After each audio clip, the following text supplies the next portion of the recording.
पिछले 30 साल से यहाँ से इस विधानसभा से इस असेंबली हलके से आपने समाजवादी पार्टी के उम्मीदवार जनाब नवाब साहब को आप कामयाब करते रहे, मगर मैं और आप इस बात को बखूबी जानते हैं कि जिस शख्स को आपने 30 साल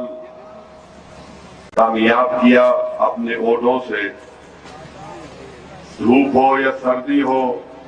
आपने लाइन में घंटों खड़े होकर उनको वोट दिया, उन पर एक बहुत बड़ा एहसान किया, उनको विधायक बनाया, एक बार दो बार नहीं बल्कि कई बार। और आपसे मेरी गुजारिश ये है कि जो वोट आपके लिए एक कीमती चीज है, जब आप किसी उम्मीदवार के हक में वोट का इस्तेमाल करते हैं तो वो आप अपनी जमीर की आवाज पर उसको वोट देते हैं, एक भरोसे की उम्मीद पर वोट देते हैं कि कल ये जीत जाएगा तो मेरे भरोसे को शर्मिंदा नहीं करेगा। मगर मैं आपसे अर्ज कर रहा हूं कि आप अपने संभल का हाल देख लीजिए, छोटी छोटी गलियां हैं, हर जगह गंदगी के अंबार हैं, यहाँ पर कोई कॉलेज का मौसर इंतजाम नहीं है,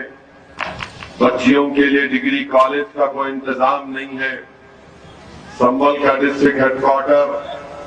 जब अखिलेश यादव मुख्यमंत्री थे, सपा की हुकूमत थी, उसको संभल से दूर 24 किलोमीटर दूर ले जाकर रख दिया गया। आप खुद बताइए कि क्या वो शख्स अब की बार आपके वोट का मुस्तहिक है या नहीं। मैं आपसे गुजारिश कर रहा हूं कि हाँ, यकीनन आपके नहीं के नारे बिल्कुल अच्छी एक अलामत है, मगर याद रखिए 14 तारीख के दिन भी जाकर आपको वहां पर इस नारे को याद रखकर जनाब मुशीर तरीन साहब के हक में जो मजलिस के उम्मीदवार हैं, आपको उनको कामयाब और कामरान करना है। तो पतंग के निशान पर वोट डालिए, संभल विधानसभा की तारीख को बदलिए, संभल विधानसभा की तरक्की के लिए, संभल विधानसभा के अहमियत के लिए आपको अब की बार मजलिस इत्तेहादुल मुस्लिमीन के उम्मीदवार के हक में वोट देना है। याद रखिए मेरी इस बात को कि समाजवादी और बसपा के पास आपकी कोई अहमियत नहीं है। आपकी अहमियत उसी वक्त पैदा होगी जब आप अपनी पार्टी को कामयाब करेंगे। आपने इनको वोट दिया, समाजवादी पार्टी को आपने कई मरतबा वोट दिया और समाजवादी पार्टी के पास आपकी अहमियत सिर्फ यही है, नवाब साहब के पास आपकी अहमियत यही है कि आप सिर्फ दरी बिछाओ और अखिलेश के नाम पर नारे लगाओ कि भैया तुझ पर जवानी कुर्बान। मेरे अजीज दोस्तों और बुजुर्गों, मजलिस इत्तेहादुल मुस्लिमीन ये मिजाज देना चाहती है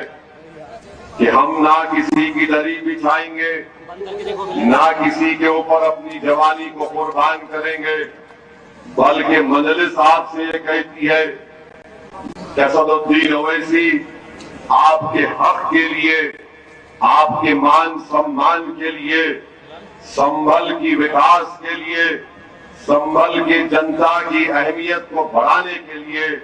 और उत्तर प्रदेश में सामाजिक न्याय को हासिल करने के लिए, उत्तर प्रदेश में मजलूम अल्पसंख्यक समाज मुसलमानों को उनकी हिस्सेदारी दिलाने के लिए तुम अब अपनी जवानी नहीं कुर्बान करोगे, ओवैसी अपनी जान को कुर्बान करेगा। और इंशाअल्लाह ताला आप लोगों की सिर्फ मैं दुआओं की दरख्वास्त करता हूं, आपकी साथ की अपील करता हूं कि ये लड़ाई जो मजलिस लड़ रही है, ये जो लड़ाई में बहैसियत आपका सिपाही और आपका खादिम बनकर ओवैसी लड़ रहा है, वो आपके लिए लड़ रहा है ताकि आने वाली नस्ल उसी नाइंसाफी का शिकार ना हो जाए जो हमारे समाजवादी पार्टी के मौजूदा विधायक नवाब साहब ने संभल के नौजवानों का मुकद्दर बेरोजगार बना दिया,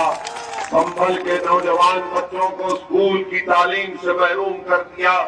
हमारी बेटियों को कॉलेजों से महरूम कर दिया, यहाँ पर कोई विकास का काम नहीं किया। मैं फिर से कह रहा हूँ, संभल में अगर किसी का विकास हुआ, संभल में अगर कोई आगे बढ़ा, तो सिवाय नवाब साहब की कोल्ड स्टोरेज की फैक्ट्री और सिरेंज बनाने के कोई आगे नहीं बढ़ा। और मुझे यकीन है कि मेरे ये सच्चाई के अल्फाज इंशाअल्लाह ताला अल्लाह सुब्हानहू ताला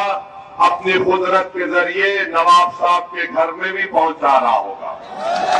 हमको बताया गया कि नवाब साहब घर में बैठकर हमारे भड़काऊ भाषण को सुन रहे। सुनो मेरी आवाज को, सुनो मेरी इस हकीकत को मैं बयान कर रहा हूँ। शायद आपका दिल भी पलट जाए, क्योंकि जब हमारी आवाज अल्लाह के करम और फजल से जो सच्चाई पर मुबनी होती है, हकीकत को हम बयान करते हैं, हक को बयान करते हैं, हक की सरबुलंदी के लिए काम करते हैं, बातिल को हराने का काम करते हैं, तो जो लोग मजलूमों पर जुल्म करते, उनके दिल भी कांपना शुरू कर देते कि ये सच बोलने वाला आया है, अब भड़काऊ भाषण का उसका नाम दे